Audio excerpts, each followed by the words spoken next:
Hey, Neil, Nevada now has the perhaps dubious distinction of being the site of the first lawsuit filed by a campaign in this election. In a court hearing today here in Las Vegas, the Trump campaign alleged anomalies in early voting, which ended here in Nevada on Friday. Specifically, they say that voters were allowed to join the lines and therefore vote after the scheduled closing time of certain polling places. Now, a Clark County being where Las Vegas is, Clark County lawyer pointed out to the judge that may be the law on election day, that you have to be in line by the scheduled closing of a polling place. It is not the law for early election. The Trump lawyers then said they wanted the court to rule that the Clark County officials had to preserve all voting evidence from these polling places. The judge, somewhat incredulous, said that is in fact already the law. I'm not going to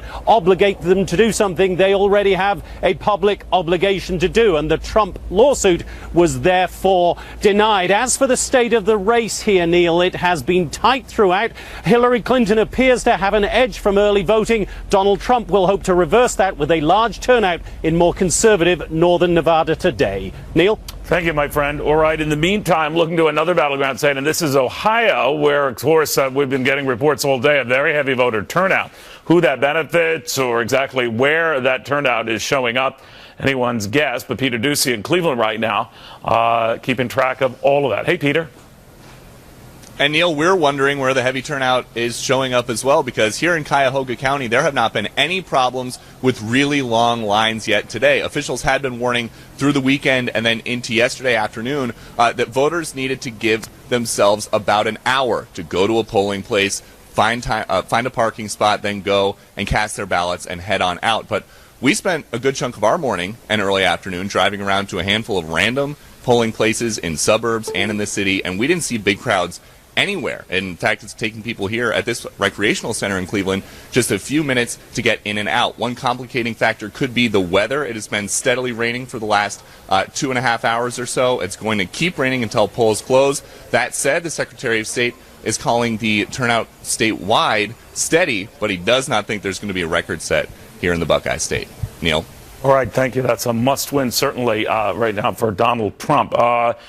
All right, now Fox Business Network, Conal McShane, crunching all the data in all the key states, especially the rollout throughout the evening. Conal, what do you have? Well, you know, it's interesting, Neil. We're just about at the time when we can go to our maps here and we'll start to populate what we're looking at with some real data. And as you said a moment ago, under 3 hours from now is when we'll start to get some of the key closing states. We'll look at Virginia and we'll look at Georgia in the 7 o'clock Eastern time hour. But I think the time to circle on your watch, so to speak, is 7:30 Eastern. Peter was out at Ohio, but also the key state this time around of North Carolina, which we can talk about in some more detail in just a moment.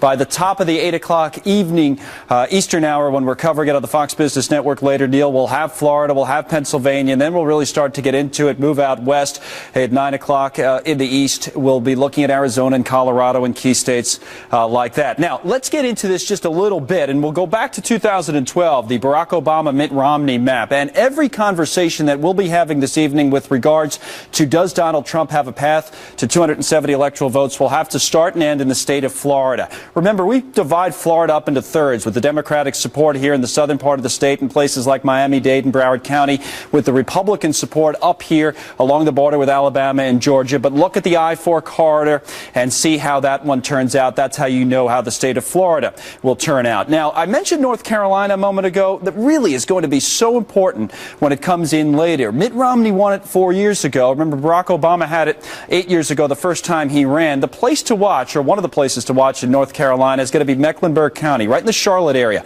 Look how much the president took this county by in 2012 over Mitt Romney, 61-38. So the question for Hillary Clinton on the Democratic side, can she turn out, particularly African-American voters in inner cities, whether it's Charlotte and other places, and make sure that she's able to run up this score to a similar fashion? We'll watch it very closely this evening in North Carolina. Now, finally, finally, as I go back to you, Neil, we could pick a state up here because all the narrative of the story has been is can Donald Trump take a traditional blue state, whether it be Michigan or maybe Pennsylvania, where I just came back from doing some reporting in, and flip it over to his side. One of the keys in Pennsylvania is how does he do in the Philadelphia suburbs? There are 4 counties surrounding the city of Philadelphia. Only one of them, Chester County, went red the last time around. Let's look to see how Trump does there tonight. So we're getting there, Neil. Almost time to have real results. Yeah, let's get ready to rumble. All right. Thank you very much, Connell. Again, the first wave of states, we've got 6 of them that close at 7 p.m. You're looking at the scene right now in Youngstown, Ohio. But a lot of tension there. That state is getting a great deal of scrutiny, to put it mildly. Those closing at 7:30 p.m. there, a must-win state, as we said, for Donald Trump. If you buy the conventional wisdom that no Republican can make it to the White House without first winning there, let's get to read of things and how it kind of rolls out tonight with GOP pollster Lee Carter and the Hill's Bob Cusack. All right, so Lee, looking at what has to go Donald Trump's way, what has to go Hillary Clinton's way, those early waves of states, what do you look for? That would include Georgia and Indiana, Kentucky, South Carolina, Virginia, Vermont. What are the kind of things you're going to be focused on? So the things that I really want to look at as the exit polls begin coming out over the next hour or so is voter turnout. What are the numbers of people that are voting and who are they? I want to know the demographics. I want to understand, is it the white vote? Is it the Hispanic vote? Is it the black vote? Is it women?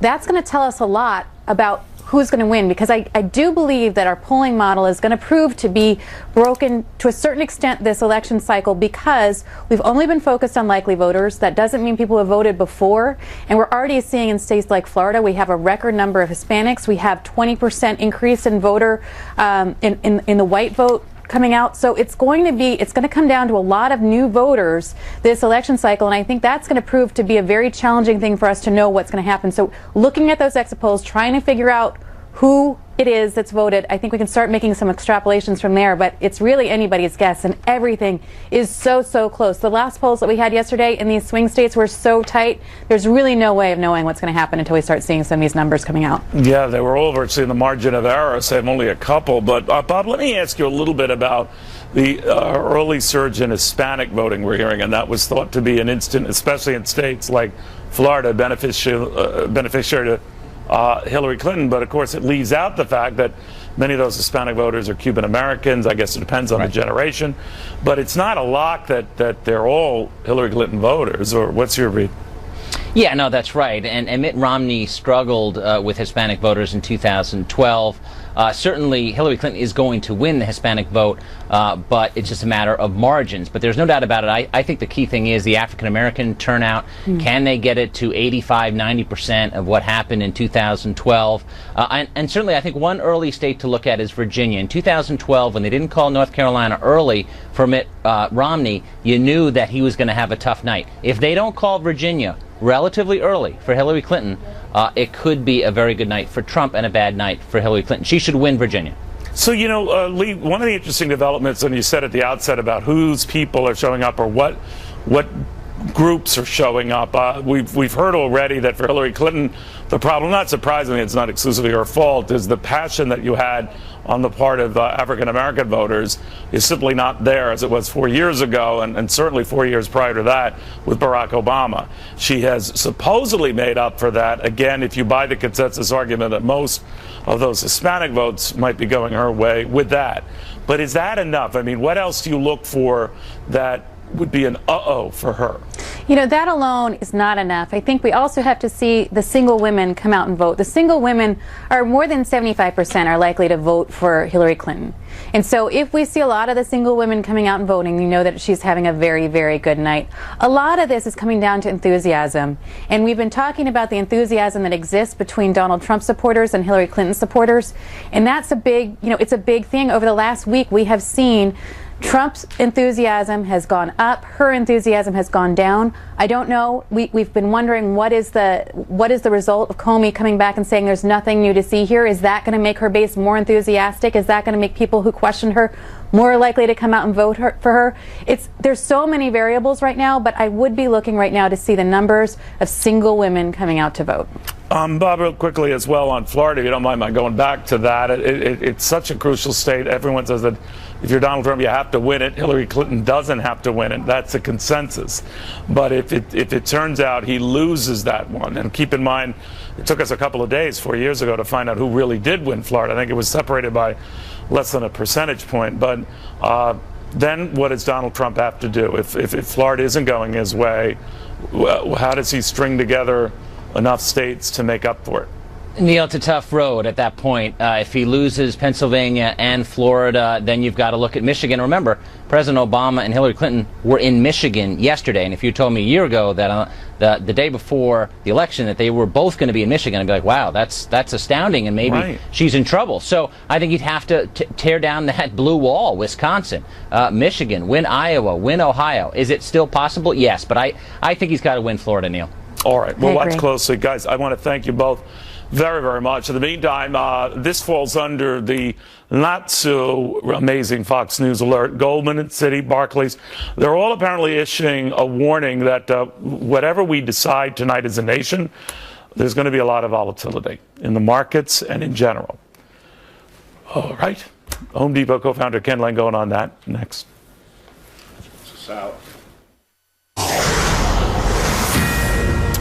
All right, I want to show you something. This is New York City. These are voters who are wrapping lines around blocks here. A very, very heavy turnout we're hearing in New York. Depending on the voting precinct and the locality, of course, you're hearing stories that are pretty similar. Of course, when we finally crunch the numbers, we'll get a real idea. This is just sort of like a visual, anecdotal case that, at least in New York, there's a great deal of pent-up interest in this race. Now, New York, of course, on a national level is Hillary Clinton's state to lose, rich in electoral votes, and for as long as I know, it's been, I think, dating back to maybe once with Ronald Reagan, an instant Democratic win. But again, that shows you a lot of people there. They do have a lot of referenda up for votes here in the city here. That's a long, long line. All right, I have Ken Langone here, the Home Depot co-founder. Apparently, I don't realize that Ken pays attention to this show.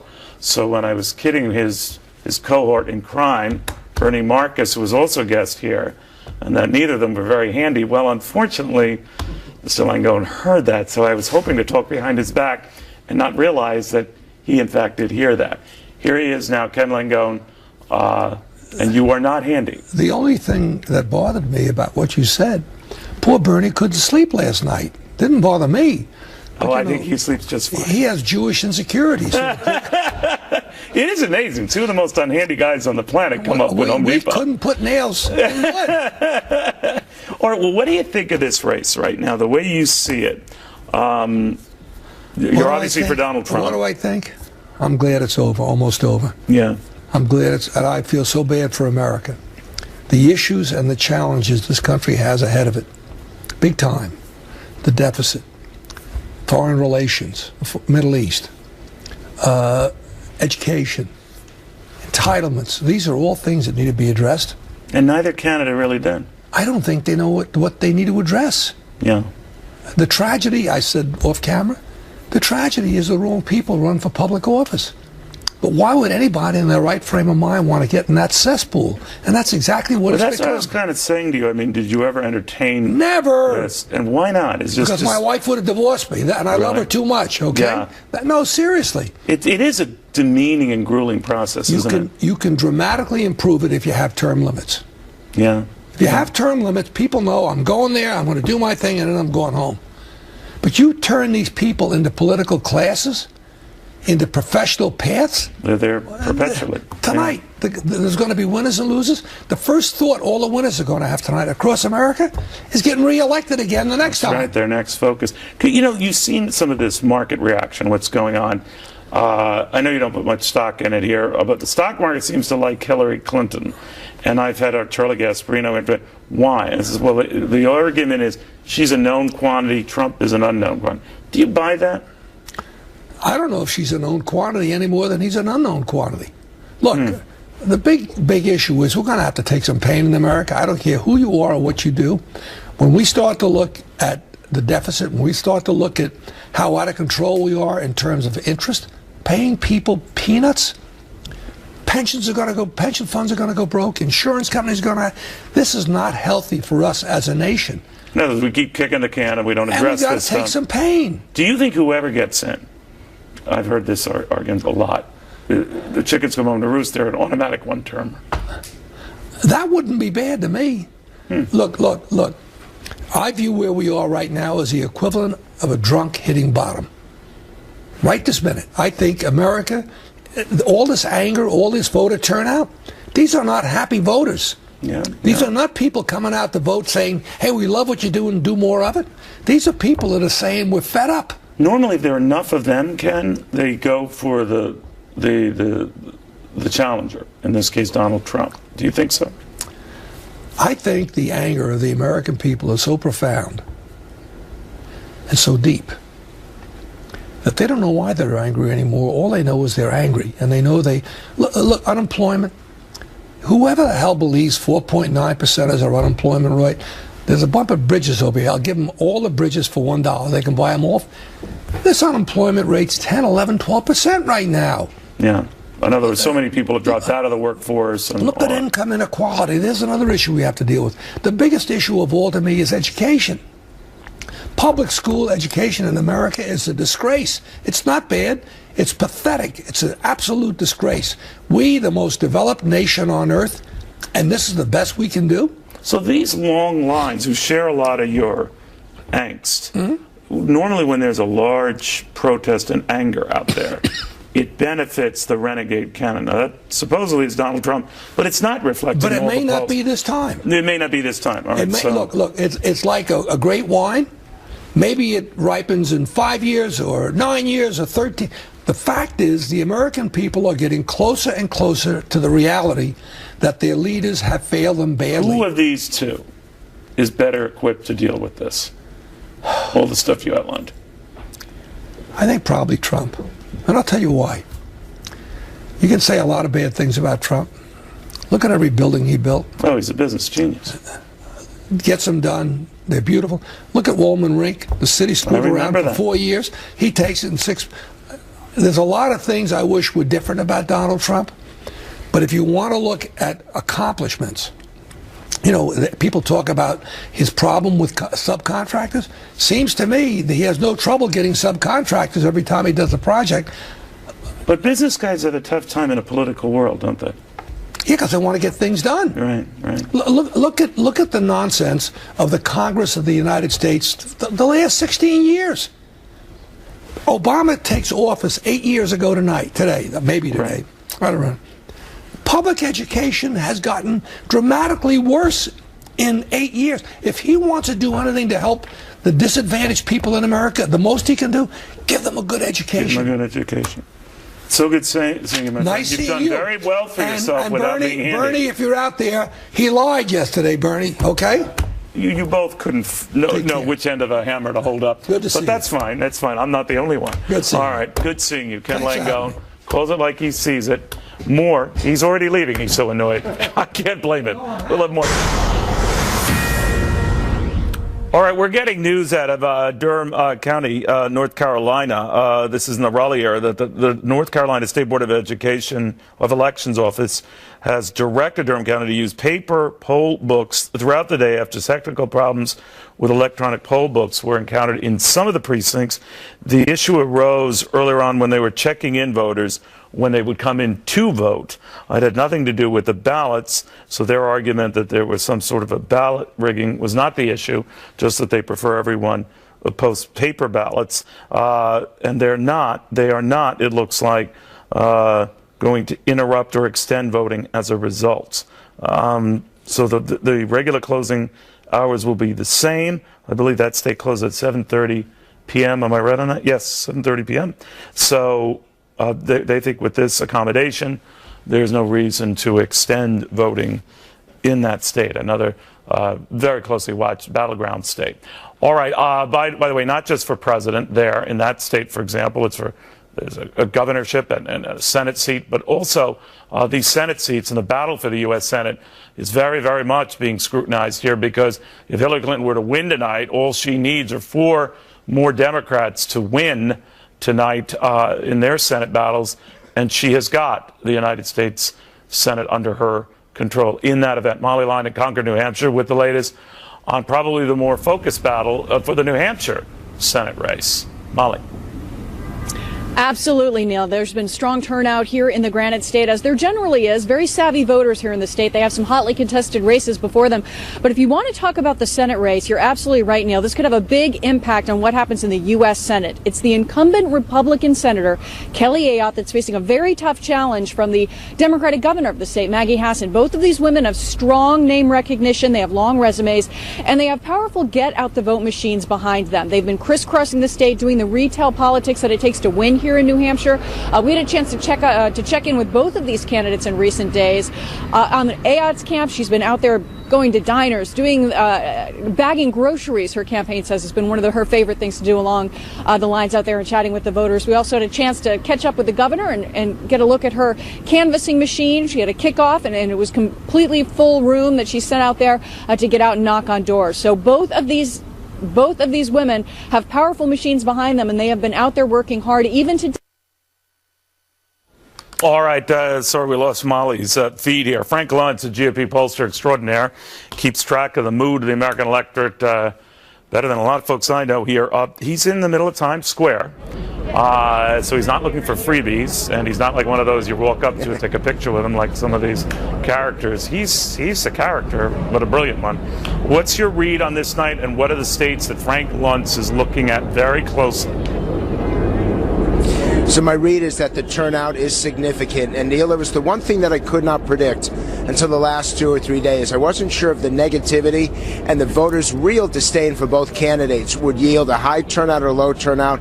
It's pretty clear that people are coming out to vote all across the country, at least in these battleground states. And I've got it down to 5 states. Florida, which at this point leans narrowly to Hillary Clinton, and I'm watching the exit polling right now, and it's pretty significant in Latino communities. I don't mean the exit polling, the early voting, that the Latino vote in Florida and Nevada is not only significant, but it is historic, and it is leaning strongly towards Hillary Clinton. Second state is North Carolina, as you mentioned. Much too early to call, much too tight a race. I think the winner ends up with maybe 1% difference. New Hampshire, that you also were addressing, once again, it was a state that Hillary Clinton had a lead up until 3 or 4 days ago. Trump was moving and closing and closing. At this point, it leads narrowly towards the Democrats, but way too close to call. I'm also watching Nevada, that I just talked about, and finally Michigan. If there's one state that will be a surprise for Donald Trump, I think it's Michigan, because of the turnout that we see so far in the blue-collar areas and the fact that the Trump campaign had its best organization in that state. Who knows? It could make a difference. But if you're right, gaining Michigan wouldn't make up for potentially losing Florida.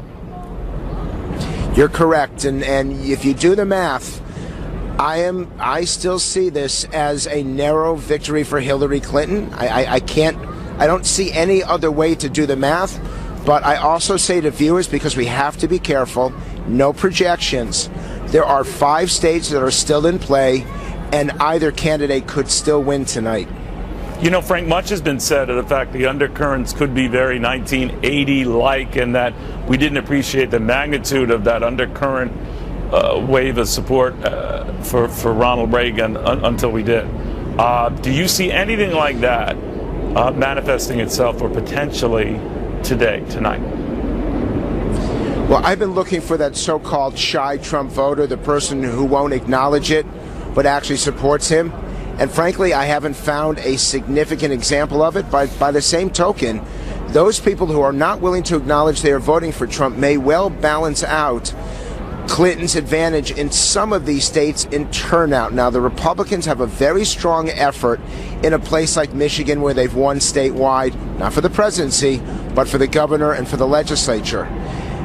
Neil, we are ending this campaign with more people disliking both candidates than at any time in modern history, more people wanting this election to be over with, a sense of frustration that they never really got to the policies. It was all about character assassination, but that has not stopped turnout. And all my sources are telling me that people are lining up for an hour or more all across these swing states. Amazing. And that makes this a competitive race. All right. Thank you very, very much. Frank Luntz in Times Square. Well, they say history really isn't about repeating itself. The historian Doris Kearns Goodwin might disagree. And we're always told that these guys can never, that is Republicans and Democrats, let an election go and get their grievances behind them. The Republican congressman who strongly disagrees. All right, the scene right now for control of Washington, for control of a third of the United States Senate up for grabs, all of the House up for grabs, of course, the White House itself up for grabs. Missouri Democratic Congressman Emanuel Cleaver. Congressman, very good to have you. I'm sorry I misidentified you as a Republican. Of course, I knew better. And I haven't even gotten into my multi-hour coverage yet, Congressman, so imagine what I'm capable of screwing up. It's very good to have you, sir. How do you think it's shaping up? All right, we just the House of Representatives. Oh, go ahead. I'm sorry. Go ahead. I think the House of Representatives is probably going to remain in the hands of Republicans, although the Democrats are going to pick up some seats, maybe 10 seats. And I think the Senate is too close to call. It could go either way, and it's going to depend on turnout. Yeah. But I think in some of the Senate race in Missouri is a neck and neck between Roy Blunt and Jason Kander. I don't think there's anybody who could say they know exactly how that's going to turn out. And it's that way, I think, in Wisconsin, as well as New Hampshire and probably Arizona. We thought it was going to be a closer race, but it's not as close as we thought. It looks like John McCain should win that seat again. Yeah, you know, Democrats need only 4 seats, assuming Hillary Clinton were to win, and that's way too early to tell one way or the other, to your point. But do you get a sense, if the House stays, and let's say Democrats pick up only 10 seats, I mean, that's going to be a pretty split read of the Hill. How do you think that would work out? Well, 2 things. One, many of the Republicans in the Senate, the senior Republicans, have worked with Hillary Clinton before, and many of them say that they had a very good working relationship with her. I think she's going to extend her hand to Republicans a lot sooner than maybe we've seen in the past, and I think she will also spend an enormous amount of time early on trying to get Republicans to buy into some of the proposals she would like to bring forth, and by the same token, listening to what they want. Well, I think tax hikes with a Republican House seem to be a non-starter, but what do you think? I don't think it's going to go far because of the Norquist pledge. That's one of the reasons I don't think we're going to be able to get tax reform. Republicans and Democrats alike understand that we do need to reform our tax codes, and Donald Trump himself has said that needs to be dealt with. But because the Norquist pledge, where many of the Republicans have signed a pledge that under no circumstance would they vote to increase taxes, and if you have a tax reform package, that means that some people's taxes, some corporations' taxes will go up while others would go down. And so the Norquist people say, you know, even if there's a change in the tax code, don't budge. That's a tax increase. All right, Emanuel Cleaver, thank you very much. Democratic Congressman, Missouri, a minister also by training here, so he's good at keeping the peace on both sides. A quality that might come in handy, depending on how things go tonight. I guess either way they go tonight. Doris Kearns Goodwin is here. She's broken through a lot of similarities in this election. Just to think that we've never had anything like this ever before. Au contraire. After this. All right, this is the scene right now in Chapel, New York. This is Hillary Clinton's home base here. She is preparing to leave for, I believe, the New York's Peninsula Hotel before heading on to the Jacob Javits Center to give what she hopes, I'm sure, is a victory speech, although we're told that she, like Donald Trump, have a victory and a concession speech ready at the go. I don't know if Doris Kearns Goodwin has ever written such speeches, but she has heard them from both sides, the noted presidential historian, on the importance of this very big evening. Doris, very good to have you. Thanks for coming. You're very welcome. All right, so your sense, first of all, of what's at stake tonight. I caught your remarks. I think you were addressing a crowd recently out in California where it was bemoaning a very divisive, nasty election, not unprecedented, but right up there. How do you think we'll all come together, no matter who wins tonight?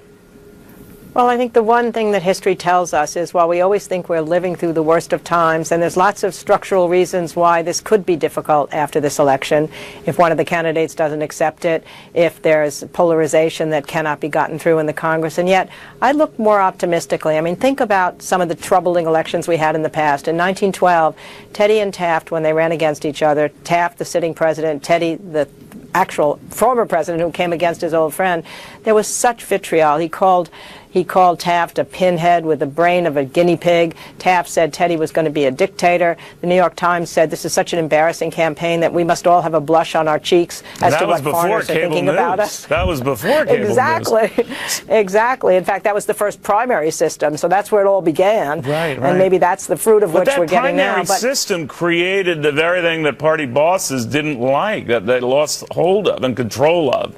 That's been the rap, depending on your views of Donald Trump, but where we are now. What do you think happens if Donald Trump were to lose tonight? Way too early, we don't know. What happens then? Do parties reassess? You know, I think what the party may have to think about having more sense of, if not control, more influence over who the nominee is. I mean, parties are supposed to exist mainly for nominating a candidate, and in the old days they did it in the conventions, and then we came home, and then suddenly we had 2 months only in the fall for the election. I think many of us would love to go back to that. It's hard to turn your back on democracy once it's gone forward, which a primary system recommends. But still, the Democrats had more control this year because they had more superdelegates that were there for Hillary from the beginning. The Republicans ceded that control to the primary. But you know, many of those Democrats are bitter and angry about that process, and it might not matter and Hillary Clinton wins, but it leaves raw nerves.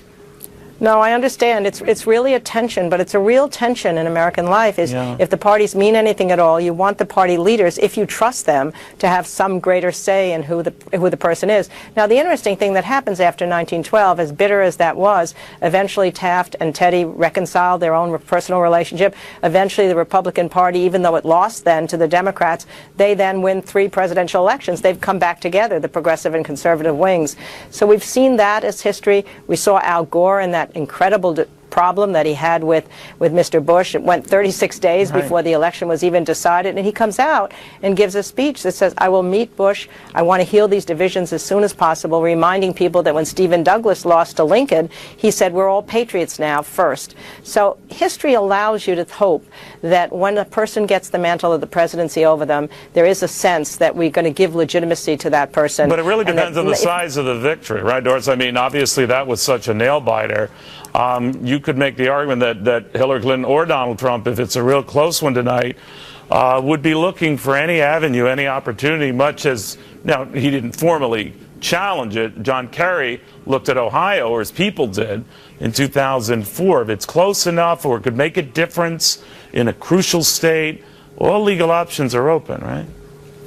Well, on the other hand, though, look at President Nixon when he lost the first time in 1960. You're right. I mean, look how close that election was. And I think, and it was a good decision on his part. For the good of the country, he did not contest that. As I said, Al Gore went right away after it finally was decided and said, you know, we are all in this together. The rule of law, the Supreme Court has spoken. Even way, way back when Jefferson beat Adams, and it was the first time the Republicans had won because the Federalists had been in power. It was the first peaceful transfer of power. And he comes right out and says, we're all Republicans, we're all Federalists. So it's going to depend on whoever the loser is. A lot is weighing tonight on the dignity and the willingness, I think, of that loser to look at the election and know what his responsibilities or her responsibilities are to the country. But, you know, some of them are so close, right? I mean, if you just go by polls going into this, Florida separated by a point, Pennsylvania by 2 points, Michigan 3 points. Within the margin of error, so anything can happen. But regardless of whether one accepts the other, I'm just worried about how the nation then moves forward. We've had 16 years of this acrimony, very little getting done. I talked to Emmanuel Cleaver, of course, you know, as a minister by training and tries to work with both sides. But he was just saying, Neil, it's very tough in this environment, right or left. So can you see anything approaching normalcy returning to Washington? And by the way, this is looking at Hillary now leaving Chappaqua for the Peninsula Hotel and what she hopes will be later on a victory speech tonight. But go ahead, I'm sorry. No, I understand how tough it is. I mean, I think the polarization is not just political, it's economic, it's social.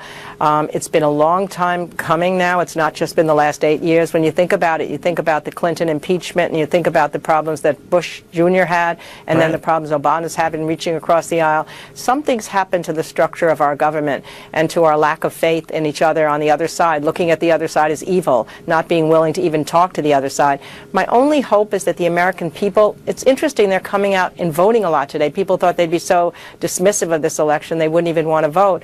And maybe they're saying to both parties right now, you've gone down there to Washington to do our business. Just get to it. Stop what you're doing. There's such a sense of frustration with politicians. Politicians are losing their sense of an honorable vocation, being a political figure. So I still have a feeling that maybe both sides are going to realize something has to change.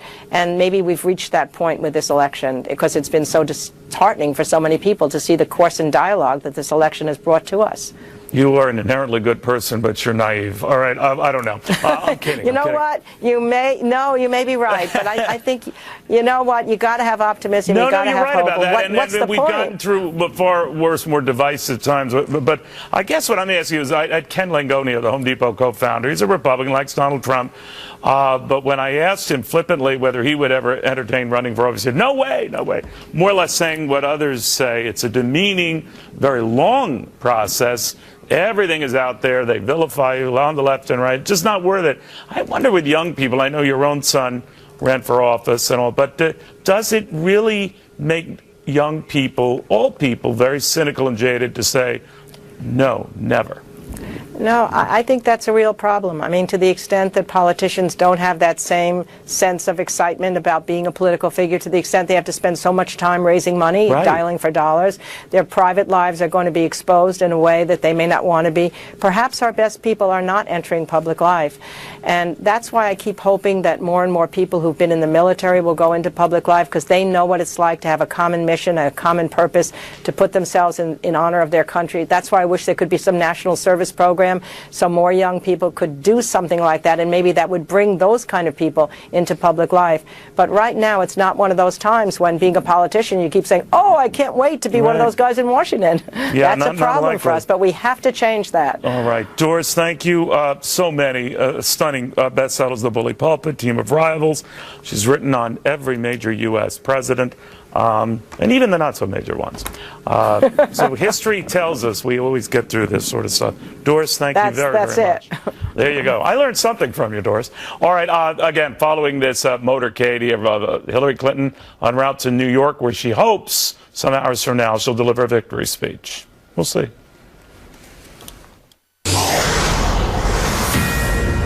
All right, we've been telling you about these long lines in New York City. Rob Schmidt has seen them up close himself. Rob, they look incredible.